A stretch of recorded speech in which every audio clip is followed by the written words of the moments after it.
ESPN 1280 studios in San Luis Obispo. It's time. It is Living the Run. We're not just chewing the fat, we're getting rid of it. We are your home for everything health and fitness. Living the Run is being brought to you by Puma Aquatics, Standard Process Nutrition, Peak Performance Massage, and to the chiropractic team at Slow Wellness Center. Here are your hosts for Living the Run, Rex Stevens and Paul Tarek.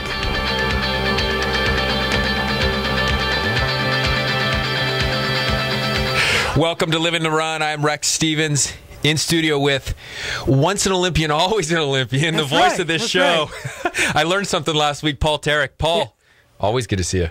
It's always good to be here, and it's a special day today. I was informed, I don't pay attention on Facebook, I was informed by your extremely better half that today is your birthday. Would she send you a text message today? Yeah, she said to wish you a happy birthday in there. Make sure you don't forget it. And I got to say, you don't look bad. You don't look a day over 50. A buddy turning 38 today. A budde of mine sent me a text. Oh, you're only 38? Yeah, he sends a text message that says, "Congratulations, bro. Happy birthday. Happy 43rd birthday." Nice. Oh gosh, you're 38. It seems as though. And I learned this, we did it a while when I was a kid, but we learned this, I learned it more from a partner of mine, Sandy Sachs, and every time he has a birthday, he does something physically fitness-wise. It's a little goofy. It's kind of off of his normal trend, and as the years go on, he picks something goofy. So today, I've got to accomplish, and I may throw a wrinkle at you, Paul, in this show. I may just drop down and do this, is that I got to do 38 sets of 38 push-ups throughout the day. Not too tough, but I just got to do 38. It's harder keeping track of how many I got to do. So I'm well on my way. 38 sets of 38. I thought it was a pretty simple number to do. Like 1,500 push-ups or something total throughout the day? It's some Herschel Walker type number, and I'm going to feel good about it, and that's what I'm going to do. I rarely do number 6? Set number 6 of 38? I've done a set since I've been here in studio. I may do a set throughout the show. How many more sets do you have to go? To put you, Paul Tarek, on spotlight. You might have to go for 30 seconds, Paul. Don't worry, we won't put you in any transition times. You should probably do it during a commercial break. Yeah, do it during a commercial break. Wait, but we talked to our listeners about this, and setting a goal is good. Where are you keeping track of your progress? Are you going to be able to accomplish your goal by the end of the day? Hey, no question about it. I'm well on my way. I actually am only 12 sets in. I did a few this morning, got pretty distracted through the day, seeing people all throughout. But I'll tell you this, who has a business partner as good as I do, who finishes work before me by 10 minutes, but waits for me after and says, let's do a set before I go home. In office, we do a set of 38 push-ups together, leave together. I got to say thank you very much to Sandy Sachs. Great partner, great business partner, talented chiropractor, fun to be around, but thanks for hanging with me. Well, Sandy's a great guy, and I appreciate him helping you along. You said you're 12 sets in, and again, I'm not very good at mathematics here, but that seems to be 26 sets to go, and it is 6 o'clock. You're kind of busy for the next hour. You got 5 hours left after that. Let's do some quick maths. 5 sets an hour. Is it amazing how relaxed I look, Paul, at 38, knowing I got 26 sets? Such a daunting peak ahead of you. After 38. The heart rate's down low. The blood pressure's low. I'm not having any issues. It may be because we got our guests in studio, Emily and Angela. We're going to have them on in just a little bit. Slow Flow Fitness, right? And we're going to be talking some clubhouse. I think it's a good thing that co-host Adam Melhuse is not here today. Adam used to swing the stick a little bit, and these are some different sticks that they use. And, it gets crowded in here, Paul. This isn't the biggest studio. Worried about an injury, and I think hopefully we'll be able to prevent one. I feel like a demonstration could just be it could be like a guarantee towards like some sort of injury prevention program we're going to start, apparently. Yeah, totally. If you're just joining us now and you're wondering if you should stay with us or not, please do. You're on ESPN 1280, The Ticket. You're listening to Living the Run. Here we air every Wednesday at 6 o'clock. You can find us online at livingtherun.com or Facebook /Living the run. Podcasts go up tomorrow of the show, and we video these shows, which could be interesting today. I may just drop down and hit some push-ups. We may see some club bells fly. Could be a good video to watch tomorrow. Yeah, if something goes wrong, this totally could be a YouTube sensation, like instant hit. Instant hit. And what's better is that it sounds as though these guys are super dynamic, and we talk about the potential for people that run into repetitive stress injuries from doing the same thing over and over again. And we both looked at the website, and we see a variety of things being offered here, and this is what people need, no question, to make things dynamic and to stimulate their body in as many possible ways as they can. Yeah, it's really interesting. We talk about repetitive movement. I just had a class on this today. We had an ergonomics class. Work is really concerned about health and fitness. They're really moving towards us. And we had an ergonomics class today, talked about repetitive movement injuries, how to prevent them, when to take breaks, that kind of stuff. So it fits with the theme of the day. And since you got 26 sets of 38 push-ups, you may want to knock one out during the first commercial break here. And I think I will hit him in the commercial break. And I'll be coaching you to tell you this is going to be a repetitive movement injury. I just see it. I wonder if I will get a repetitive injury from this 38 of 38. I've always found it so perplexing is this concept of repetitive stress motion. But in so many of the cases, people are hardly moving, right? They're in complete sedentary silence almost. Their wrist is barely moving left to right or forward to back, and we call it this repetitive stress movement. How about just flat injury due to lack of movement? It seems like the better definition of this whole thing. I agree. During our informative class today, we learned there was a study done, and 3 hours of sitting a day, if you sit more than 3 hours a day, your increase in taking years off your life, your increase in your rate that you would die sooner is like 37% greater. There's a risk factor. Yeah, accelerated aging. But then you think about it, and think about 3 hours of sitting a day. Even if you're really active, if you drive 35 minutes to work, sit down for half hour at lunch. I mean, you start looking at these things. 3 hours a day of sitting is gone in a snap. Yeah, it certainly can be, and that's most of society. And we've been talking about in our clinic now for several years, trying to push people towards the idea of a standing desk. It's finally taking hold. It's amazing, but businesses around this town are actually doing it. When I came to this town, and I hear he was often advertising on the show before us, Allison Waugh's show, is Hal Swayze. He's the most successful realtor around here. The guy sells more homes, and in the second place isn't even close. His office has been standing office. He guy's on his feet. People are moving around. They're active. Their mind's alert. The more you talk to people that are standing, they find that their meetings are more efficient.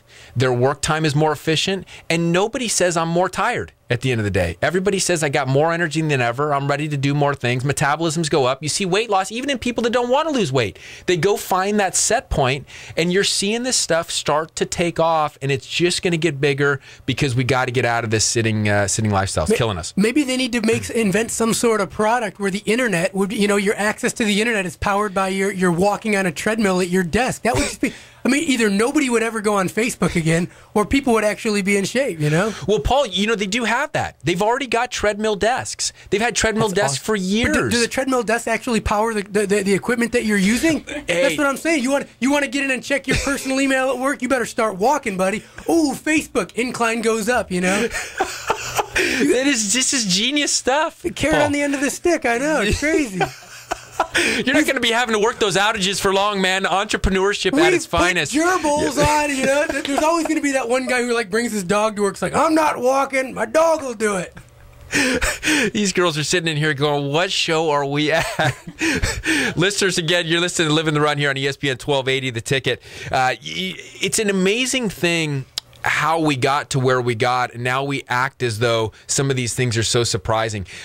I looked at some statistics not that long ago. When you start to look at digestive disorders in this country, and they are huge, acid reflux on the acceleration up, colitis, irritable bowel syndrome, all these different things that are going on with people, colon cancer, appendicitis, all of these things are related to digestive issues that aren't being addressed, but that are being caused by a sitting lifestyle. You can see neurosurgeons that have talked about this that are now predicting which area of the spine will have degenerative disc disease or spinal cord compromise just by someone's history on their digestive complaints. It's very, very fantastic stuff. Changing that pelvis, weakening that pelvis, now not allowing things to expel as though they are. And now all of a sudden we got weakened immune system. We got all kinds of problems for people that we wouldn't have had and that we didn't have 100 years ago. This stuff didn't even exist 100, 150 years ago. Big problem, more than just musculoskeletal complaints. First off, that's gross to talk about around dinner time, by the way. But more importantly, you're absolutely right. We actually talked a little bit about that today, just in terms of core strength. Engaging the abs. How many people actually engage the abs on a daily basis? Even when you're sitting, a lot of people go, "Oh, I'm sitting, I just totally relax." Well, if you totally relax, force has to be transferred someplace. The force is going to go. It's going to go through your back. Into your center of mass. And the problem is your back's all arched, and now you're sitting on it. Now you're crushing all your little vertebrae in there and everything. And it's like people deal with these back problems for years when there are very simple solutions. And I'm sure we're going to find out about a few of those today. Real simple exercise they can do to feel better. Yeah, and I was talking to a lady today, and so many times they want to change our chair, or they want to do these ergonomic assessments. They want to bring in a stability ball to sit on. And this is all nice stuff, and these are things that may enhance the process a little bit, but we still haven't addressed the idea that we're still in a sitting posture. It's not going to get any better. And the reality is that you have to get upright. The best thing I ever heard, and Sandy actually was the first one to tell me this too, is that there's a campaign that they were doing that sitting is the new smoking. And it goes to that whole idea that smoking... I sit 2 packs a day. Yeah. Smoking was one of those deals where they wanted to just say it's not that big a deal. It's not really harming people. Oh, yeah, because the tobacco industry had incredible lobbyists. That's just... But the same point is going is that people say, look, sitting's not our major problem. It's not the big issue. But the reality is it is. Blood sugar issue, thyroid issue, digestive disorder issue, musculoskeletal issue, brain energy issue. You name it, it's associated with it. And we have to make those changes. And I think you're right. No question about it. We're going to hear a little bit about that in just moments. They talked about that today in this ergonomics class, and they talked about even if you lead a really active lifestyle and you work out, it's very hard you don't really undo the effects of sitting. You more kind of prolong the effects of sitting. Yeah, exactly. Yeah, you're still accelerating the aging process dramatically. Hey, on that note, I think it's got to be about time for me to take a break because I got 38 push-ups to do. I think hitting like 1,100. But who's got them? Not this guy. I still got 1,100.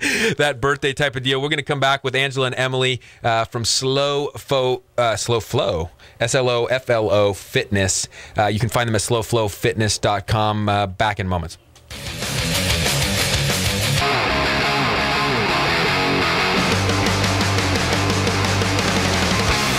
We're back with Living the Run.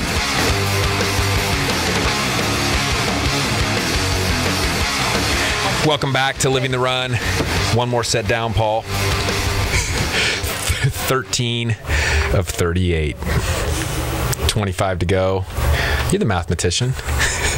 Too many. In your head, 25 times 38, Paul. 25 times 30. Oh my gosh, dude. I don't even want to think about it. 20 times 40 be 1,000. So. Yeah. More. Yeah. We're gonna go for more than 1,000. Hey, this segment brought to us by Jaffa Cafe. Jaffa Cafe has a new location, Monterey Street. Our home for Greek food. Get your gyro, your falafel. Have you been there since they've opened up the new one yet? I did. I went there on the second day. I kind of figured you were there like day one or day. Yeah. Like you're waiting outside the window. Open. I was actually there. I was actually there the Friday before. They were supposed to be open the week before, and still construction everywhere. So brought to us by Jaffa Cafe. Each of our guests will get a gift card to Jaffa Cafe. Right on. So let's talk about our guests. From Slow Flow Fitness, Angela and Emily Fisher. Angela and Emily Fisher. Gosh, Angela, you've been here before. You've joined Living the Run before, and it wasn't such an unpleasant experience. She wanted to come back. She wanted to come back. Yeah. Well, yeah, it's probably because I wasn't here. I wasn't in some quest to do 38 sets of push-ups for 38. Ryan Ferran, we got to still give props out to Ryan Ferran. I saw a post from him yesterday on Facebook, the creator of Living the Run in Arizona, doing great work out there. But hey, tell us what's new from what you were doing last year. Well, we've gotten more heavily involved with club bells and proliferating them here in the States. Right now, club bells are being widely used in Europe, and they're spreading like wildfire, and we are behind here. So we're here to get you guys up to par with club bell swinging. Hey, tell us what that means, Angelo. You know, when we talk about being behind, who is anybody else doing club bell exercise in SLO County? No. Well, let's take a stop for a second here. And what is a club bell? I mean, let's start there. Let's start with the basics, because I'm familiar, kind of, but I want to hear more. Sure. Club bells stem from ancient Russia, India, and Persia. I'm sure you've seen cavemen, wielding clubs, so that they stem way back into human history. But they're a very effective training tool. Saw one a week ago. Very effective training tool. The displaced center of mass causes you to have to use your core muscles in sequences. And yeah, you basically got to try it. You got to feel it.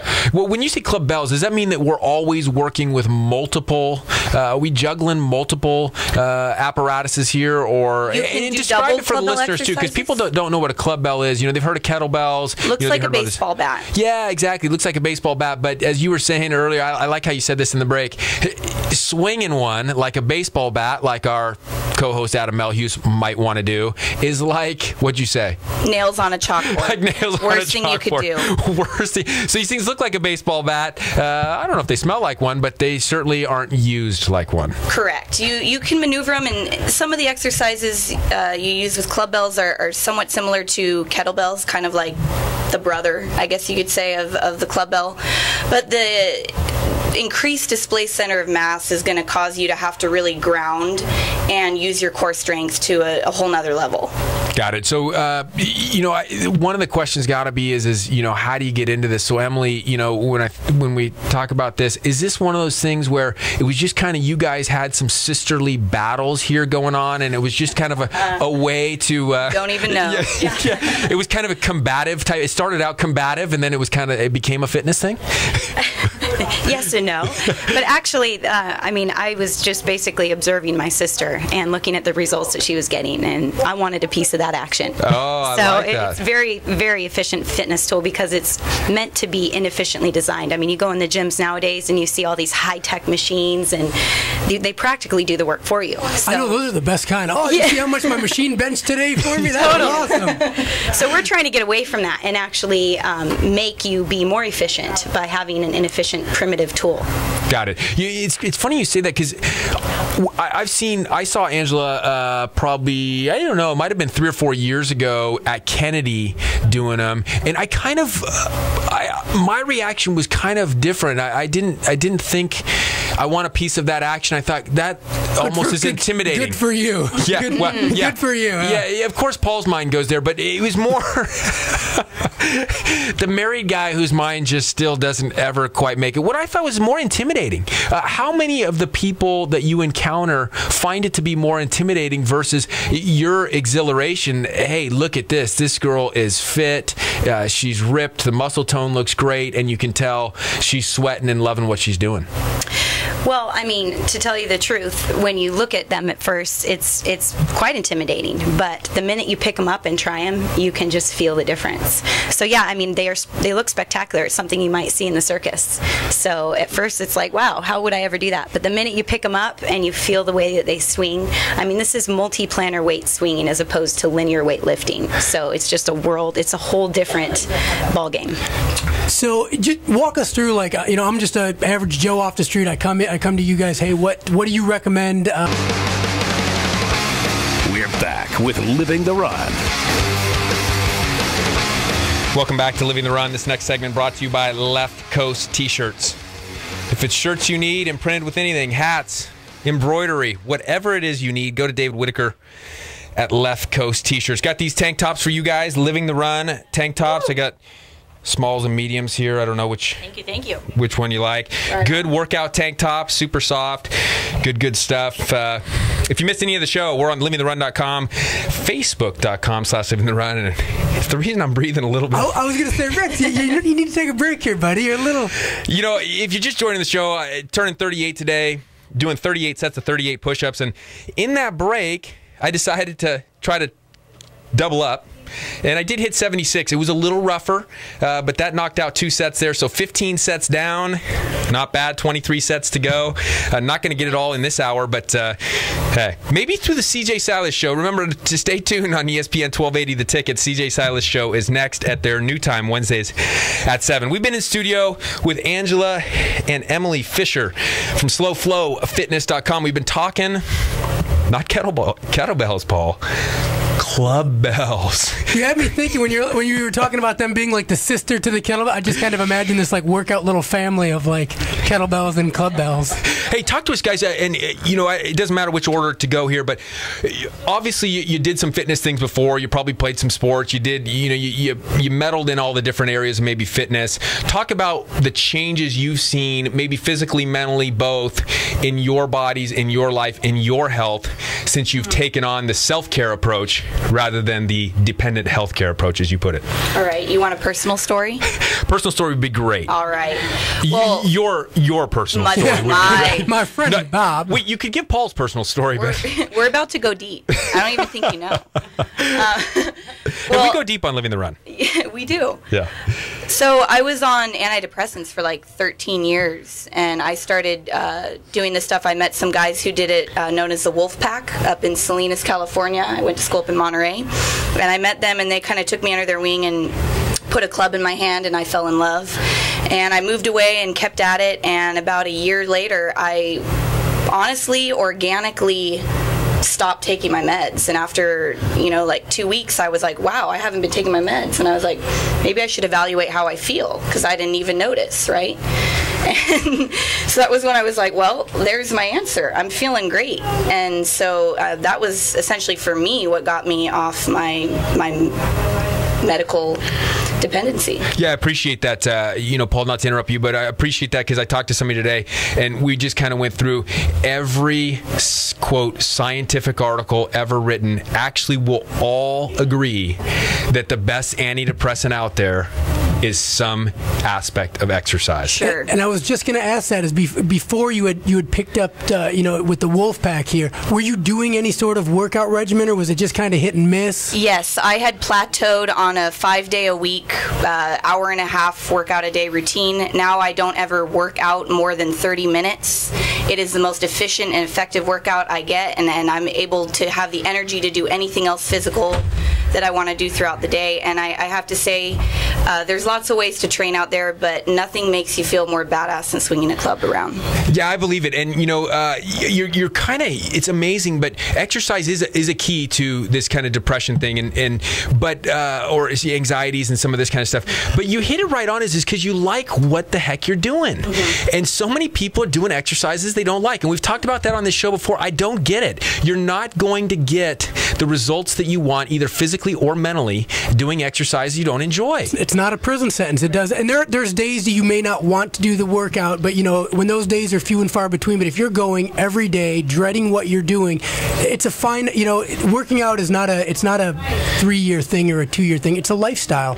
And if you hate what you're doing, it's going to be that thing that just gets put back on the shelf. Yeah, and let me tell you, if you're listening now and you're just tuning in, Slow Flow Fitness, Emily and Angela Fisher, I'm telling you, you got to get around these girls because you can tell the energy is big, that you guys really actually do dig what you're doing. This isn't a job. This isn't like, hey, some new thing. It's this gets results. We enjoy the heck out of it. Emily, tell your story here in getting into club bells and how it changed you. Yeah, definitely. I mean, I've always been a very active person, enjoy the lifestyle here on the Central Coast. And similarly to Angela, had been working out just to kind of maintain, my shape and my figure. and would always love to do physical things, but found myself injured a lot. Started using club bells, started training in this system, and I have not been seriously injured since. And I live a pretty crazy lifestyle. So it's just, we spend a lot of time, like Angela mentioned, we're working out 30 minutes, no more, but we spend a lot of time in prehabilitating our joints and our muscles, and then rehabilitating so that we avoid injury. So for me, it was just biomechanically the most sound fitness program I'd ever stumbled upon.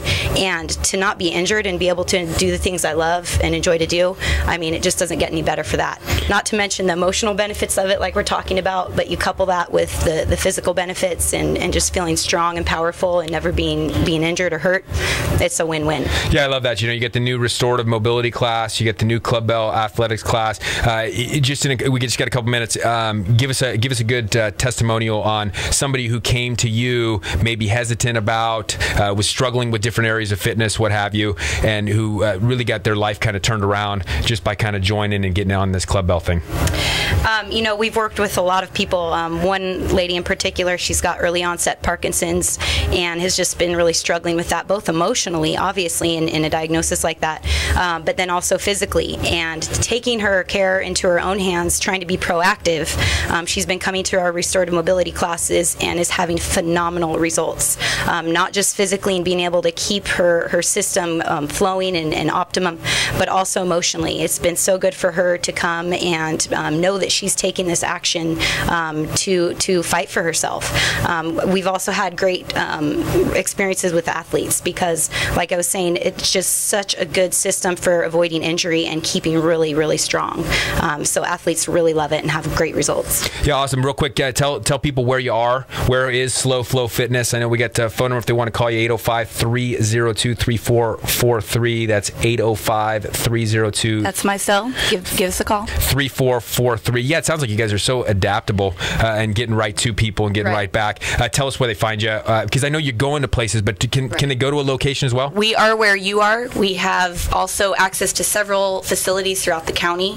So if you're not comfortable training outdoors in your own home, or if you can't make it to one of our classes, we have facilities available for you that we can meet at as well. Should we be looking for you like local parks or in somebody's front yard? Should. That's actually where we met Evan Sylvester, where we're teaching classes now at his facility at Ethos Wellness. I'm liking the idea. Meadow Park. You guys talked about going over to Avila. I'm liking the idea of standing on that beach. Yeah, we're moving to Avila Beach soon, so if you like the beach, you'll probably find us training and doing classes there in groups very soon. You'll know who we are. We'll be the ones swinging the clubs. Yeah, and you'll be the ones wearing the Living the Run gear. That's right. The Living the Run gear from Left Coast T-shirts. Now, while you're wearing that gear, let's not assault anybody with those clubs, though. You know, we want to have a good, even if they come into your workout area, you know. Hey guys, thanks so much for joining us. Thanks for coming in. We hope to hook up with you again in maybe another year, kind of find out where things are going, and follow you online as well. Definitely. Thanks so much. Hey, good stuff, Paul. When we come back, we will join via phone Ryan Joyner from Athlon Elite. Ryan's going to tell us what's new at Athlon, and then tips and takeaways as always. Paul, you got something? Oh, I'm just waiting for you to get started 76 more push-ups, buddy. I just want to see you crest. I want to see you if I crest can the go hump. 76. Yeah, 15 sets down, 23 to go. More from Living the Run next. Back with Living the Run. Welcome back to Living the Run. Great show thus far. Make sure you stay tuned for the CJ Silas Show at its new time, 7 p.m. here on ESPN 1280 The Ticket. Hey, cool girls, huh? Paul, that was a good segment, I thought. SlowFlowFitness.com, Angela and Emily Fisher.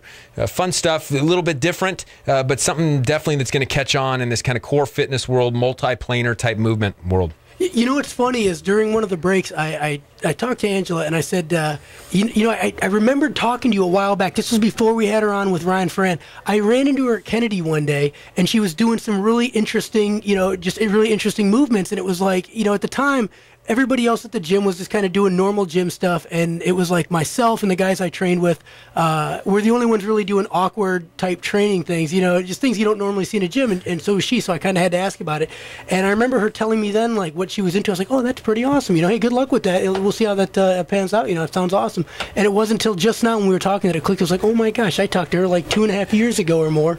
Yeah, and, me too. And her movement is so smooth. I hadn't seen Emily work out. I'm sure it's the same for her. her, but Angela moves those club bells super smooth, and you can tell though that she's working. It's one of those athletic things, and I think you know more about this than me. You know, when you get into that kind of decathlon world, you can tell you guys are working, but a lot of times you make the movements look so smooth and effortless because you got it just down to a T, the mechanics. And that was her. It was really, actually, I found myself just kind of staring at her, watching, but at the same time going, geez, I don't know if I could do that. You kind of feel bad watching her do it and going, oh, that looks interesting. I don't think I could do it. Incredible. You know what I love? I'll wait till tips and takeaways before I get to this. Hey, no problem. We got Ryan Joyner from Athlon Elite on the line right now, athlonelite.com. Ryan, we missed you last week. Thanks for joining us. Yeah, no, thanks for having me, and happy birthday. Hey, thanks. You hear what I'm doing? 38 sets of 38. I did. That's impressive. That's awesome. That's about the best birthday present I think you could give yourself. I think so. I'm going to try to mix in a few sets of 76 along the way. So we'll see how it goes. You know, CJ Silas coming on next. She said she put in a couple sets for me, but I'm not counting on it. Her show's coming up. She seems like she's prepping pretty good, and she wasn't giving me that overexcited help as I wanted. How about you, Ryan? You can come in and give me a little help and do a set with me. Well, I would say, actually, I did push-ups earlier today, and that was a part of my workout today, so you can take off about, I'd say a good probably 50 to 60 right there if you want to give me credit for it. No push-ups by proxy. You made this bed, now you got to sleep in it. Hey, I'll do it. Hey, Ryan, talk to us a little bit. You're always about education. It's what we love about you and what we love about you at Living the Run, and so thankful for your sponsorship. You know, you're talking about the stages of change model, and you're kind of really trying to emphasize one important step. Talk about that whole system. Yeah, exactly. So, you know, generally when we look at medical research, people are looking to find out what went wrong. But what Dr. James Prochaska did from, and I believe it's from Vermont, the University of Vermont, they looked at 30,000 people that made a change for good, that actually were successful changers, and said, what did they do right, or what worked that was right? And they discovered that everyone who makes changes goes through 6 stages, you know, and basically those stages are, they label them pre-contemplation, where you're not even thinking about changing, and then contemplation, where you start saying, you know what, I think I need to change my body, or I need to start quitting smoking. And then preparation. Preparation is where you're going to prepare how to do it. And then action, you take action, and that's where you begin the change. You stop smoking, you start an exercise program, you start eating healthy, and then once from there, you get to maintenance, and then you try to maintain that. And of course, then they said there's termination, where eventually you don't even have to try to maintain it. You're officially changed. Although we say that it's kind of you're in maintenance for the rest of your life. Well, here's the thing: is this time of year, we're getting to the end of January. All these people that have made a major change at the beginning of January said, I'm going to start exercising and take a New Year's resolution, take up my resolution, are getting all of a sudden these adversity coming back. You know, the kids, your buddies are inviting you to Super Bowl parties, and all these things are getting in your way of that change that you made. And one of the things that people do is they jump into the action stage too fast, and they skip preparation. So what we've been trying to tell people to do is think about the preparation stage before you get into action. What are you going to do when these adversities come up? What are you going to do when your buddies invite you out to Wings Wednesday at Slow Brew? Are you going to go have 100 wings and 5 beers? You know, how are you going to deal with that adversity? And coming up with a plan ahead of time makes all the difference. And we'd say that that's the most important stage, is not action but preparation. So right now, those people that have made a major change and are starting to have some struggles and starting to have a difficult time sticking to it, take a day or two off, come up with a plan. Come up with a plan how you're going to deal with when you're too busy to get your workout in. Like, so you're knocking out 38 push-ups 38 times in between radio sets. That's how you do it. So you've got a plan, and that's the key to having a good preparation stage before action. Hey, I even just got a set in there, Ryan, while you were talking there. Good stuff. Perfect. That's straight preparation. Paul Tarek. Perfect. Yeah, one of the things you were just talking about, I think that people when they make their plan and they go out to do it, they really kind of jump in. And what I like what you said is, you know, they skip that preparation phase and they kind of feel like it's an all or nothing kind of thing. Like they have to do it, and as soon as they slip, well, slippery slope, I might as well just quit. Like you said, your friends invite you out for some wings or something. Yeah, you probably don't need to be doing that. But if you get to the point where you're working out and you're really missing those things, and your workout starts to become a bother as opposed to like a reward almost, maybe you do need to take a step back back for a day or two, kind of regroup. Maybe you do need to go have a couple wings with your buddies, but then get right back on track. Yes, certainly, and make that a part of the plan. So, prepare for that. And if you count on that ahead of time and you think ahead and you think about that, that's exactly right. Then you're going to be prepared for it. You don't get depressed by missing the workout, or you don't get down on yourself, or you don't just fall completely off the wagon. You've got a plan. Hey Ryan, that's good stuff. I appreciate you taking the time to spend a little extra time with us to get that in. And as always, that's why we want to send people over there to Athlon. Is it's more than just about a workout. It's more than just a look. Preparation. They always said failing to prepare is preparing to fail, and you don't want these people to fail. And we appreciate that about you at Athlon. Look at these guys, athlonelite.com. Ryan, thanks so much. We'll talk to you next week. Thank you. Have a good night. Have a happy birthday. Hey, thanks a ton. Hey, Paul, that's what it's all about. And they were talking about that. Angela and Emily were talking about that as well with the mobility class and getting people prepared for the club bells. But real quick, tips and takeaways from tonight's show. The tip and takeaway kind of goes to Angela and Emily's philosophy of, kind of like your philosophy. We love you. We want to see you. I don't want to see you here all the time. I don't want to be a crutch for you. Be able to be self-sufficient. Yeah, no question. They said instead of relying on medical care, rely more on self-care. And in fact, you can see that at slowflowfitness.com. It says self-care coaching. Brilliant stuff. Well, Paul, you going to be here next week? I'm not going to be here next week. Oh, he breaks the streak. Well, we'll still have a great show next week. Adam Melhuse back as the co-host. For Paul Tarek, producer Max Woodcock, Emily and Angela Fisher from slowfitness.com. I'm Rex Stevens, and as always, we say here at Living the Run, live healthy, live bold. Come, live the run.